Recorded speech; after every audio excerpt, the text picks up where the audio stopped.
எல்லாருக்கும் வணக்கம். இது டிஎன்பிஎஸ்சி ஷார்ட் நோட்ஸ். இப்போ நம்ம என்ன பார்க்க போகிறோம்னு பார்த்தீங்கன்னா 9th எக்கனாமிக்ஸில் இருக்கிற பணம் மற்றும் கடன் அப்படிங்கிற லெசன் தான். வாங்க பார்க்கலாம். ஃபஸ்ட்டு கொஸ்டின், முதலில் பயன்படுத்தப்பட்ட பணம் என்னதுன்னா உலோகம். உலோகத்தை தான் நம்ம ஃபஸ்ட்டு பணமாக பயன்படுத்தியிருக்கோம். செகண்ட் கொஸ்டின், 178 கிராம் வெள்ளி நாணயத்தை அறிமுகப்படுத்தியவரானா ஷெர்ஷா சூரி. இவர் தான் அறிமுகப்படுத்தியிருக்காரு வெள்ளி நாணயத்தை. அது எடை என்னென்னா 178 கிராம். தேர்ட் கொஸ்டின், ஆர்பிஐ தொடங்கப்பட்ட வருடம் என்னதுன்னா April 1, 1935 மும்பையில் தொடங்கியிருக்காங்க. இதை நாட்டுடைமையாக்குனது 1949 நாட்டுடைமையாக்கியிருக்காங்க. ஃபோர்த் கொஸ்டின், பண்டமாற்று முறை அறிமுகம். பண்டமாற்று முறை எப்போ அறிமுகப்படுத்தியிருக்காங்கன்னா கிமு 9000 அறிமுகப்படுத்தியிருக்காங்க. நாணயங்கள் எப்போ அறிமுகப்படுத்தியிருக்காங்க அப்படின்னு பார்த்தீங்கன்னா கிமு 1100 அந்த வருஷத்தில் தான் நாணயங்களை அறிமுகப்படுத்தியிருக்காங்க.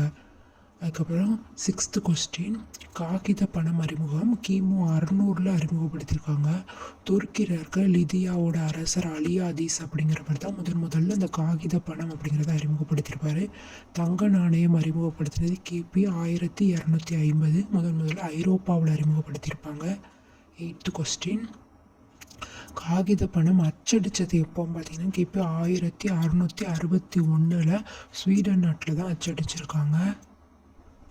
அதுக்கப்புறம் 9th கொஸ்டின், மின்னணு பண பரிமாற்றம் எப்போ நடந்திருக்கு அப்படின்னு பார்த்தீங்கன்னா கிபி 1860 தந்தி மூலமாக நடந்திருக்கு. கிபி 1860. அப்புறம் கடன் அட்டை அறிமுகப்படுத்தினது கிபி 1946. இதை உருவாக்குனவர் யாருன்னா ஜான் பிக்கின்ஸ் அப்படிங்கிறவர் தான் உருவாக்கியிருப்பார். கடன் அட்டைனா கிரெடிட் கார்டு. அப்புறம் என்எஃப்சி நியர் ஃபீல்டு கம்யூனிகேஷன் இதை அறிமுகப்படுத்தினது 2008 முதல்ல பிரிட்டனில் அறிமுகப்படுத்தியிருப்பாங்க. நம்ம இந்தியாவில் 2016 கொண்டு வந்திருப்பாங்க. அலைபேசி எப்போ அறிமுகப்படுத்தியிருக்காங்கன்னா கிபி 1999 ஐரோப்பியாவில் அறிமுகப்படுத்தியிருக்காங்க. அதுக்கப்புறமா நெக்ஸ்ட் கொஸ்டின், ஆர்பிஐயோட அடிப்படை சட்டம் 1934 போட்டிருப்பாங்க. இது அம்பேத்கரோட பணத்தின் சிக்கலும் அதன் தீர்வும் அப்படிங்கிற ஆராய்ச்சி கட்டுரை அடிப்படையில் தான் இந்த சட்டத்தை போட்டிருக்காங்க. அப்புறம் இலங்கை, இந்தியா, பாகிஸ்தான் இங்கெல்லாம் பணத்தை என்ன சொல்லியிருக்காங்கன்னா ரூபாய் அப்படிங்கிற பேரில் சொல்லியிருப்பாங்க. நம்ம இந்தியாவில் சொல்கிறோம்னா ரூபாய்ன்னு தானே சொல்லுதோம். அதே மாதிரி இலங்கையிலையும் பாகிஸ்தான்லேயும். இங்கிலாந்தில் என்ன சொல்லுவாங்க அப்படின்னா பவுண்ட் அப்படின்னு சொல்கிறாங்க. இங்கிலாந்தில் என்ன சொல்லுதாங்க பவுண்ட். அப்புறம் ஐரோப்பிய ஒன்றியம் அங்கே என்ன சொல்கிறாங்க அப்படின்னு பார்த்தீங்கன்னா யூரோ. என்ன சொல்கிறாங்க யூரோ. ஐரோப்பிய ஒன்றியத்தில் யூரோ அப்படின்னு சொல்கிறாங்க. நெக்ஸ்ட் கொஸ்டின், ஆஸ்திரேலியாவிலையும் கனடாவிலையும் பணத்தை என்ன சொல்கிறாங்கன்னா டாலர்னு சொல்கிறாங்க.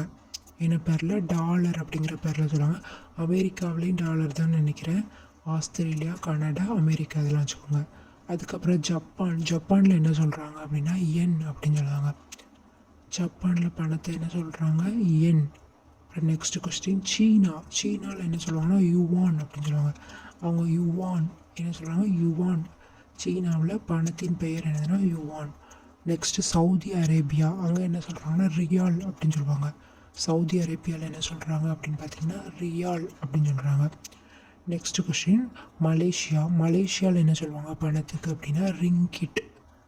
மலேசியாவில் பணத்துக்கு என்னதுன்னா ரிங்கிட். என்னது ரிங்கிட். அதுக்கப்புறம் நெக்ஸ்ட் கொஸ்டின், ₹1 மற்றும் ₹2 இந்த நோட்டுகள் நோய்கள் கிடையாது, அது நோட்டுகள். இதெல்லாம் அறிமுகப்படுத்தினது எப்போ அப்படின்னா 1917 1917.